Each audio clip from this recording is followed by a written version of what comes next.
असून महासंघाचा बॅनर त्या ठिकाणी पुढे जाईल, नंतर जिल्हा त्या ठिकाणी मागे आपापल्या बॅनरच्या नेतृत्वाखाली राहील।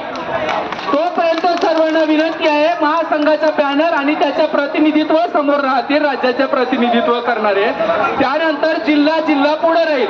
नाशिक, अमरावती, यवतमाळ, लातूर जे काही जिल्हे असतील ते स्वतःच्या बॅनर खाली मागे राहतील। सर्वांना विनंती आहे, कोणी समोर जाण्याचा प्रयत्न करू नये, आपला मोर्चा आपण आरामशीर नेऊ, काही हरकत नाही।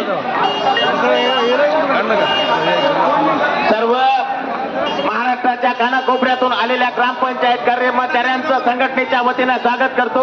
सर्वांना विनंती आहे, कोणी गडबड करू नका, आपण शिस्तीचे पालन करते आहोत, ग्रामपंचायतचे मालक आहोत, म्हणून सर्वांना विनंती आहे, कोणी गोंधळ करू नका। सर्वप्रथम आपल्या महाराष्ट्र राज्याचं बॅनर पुढे राहील आणि त्यानंतर जिल्ह्याचे तालुक्याचे बॅनर राहील। लाईननं सर्वांनी यायचे, काही गोंधळ कोणी करू नका। सर्वात जास्त लोकसंख्या असलेला आपला हा मोर्चा विधान भवनावर धडकणार आहे आणि या सरकारला मागण्या मान्य केल्याशिवाय आपल्याला परत जायचं नाही। रात्र झाली, 2 रात्र गेल्या, 4 रात्र गेल्या तरी आपल्याला इथं राहावं लागेल। सर्वांना विनंती आहे, कोणी गडबड काही करू नका, आपल्या मागण्या मान्य केल्याशिवाय आपल्याला उठायचं नाही। आपले अध्यक्ष साहेब जो आपल्याला आदेश देतील त्या आदेशाचं आपण सर्वांनी पालन करावं। सर्वांना विनंती करतो, कोणीही गडबड करू नका, गोंधळ करू नका, आपला मोर्चा हा शिस्तीत नेला पाहिजे।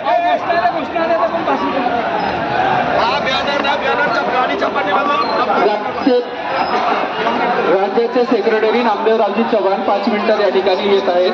कृपया 5 मिनिटं आपण थांबावं, बाकीचा मोर्चा समोर बाकीच्या कर्मचाऱ्यांना जाऊ द्या, आपण या ठिकाणी 5 मिनिटं नाही तिकडे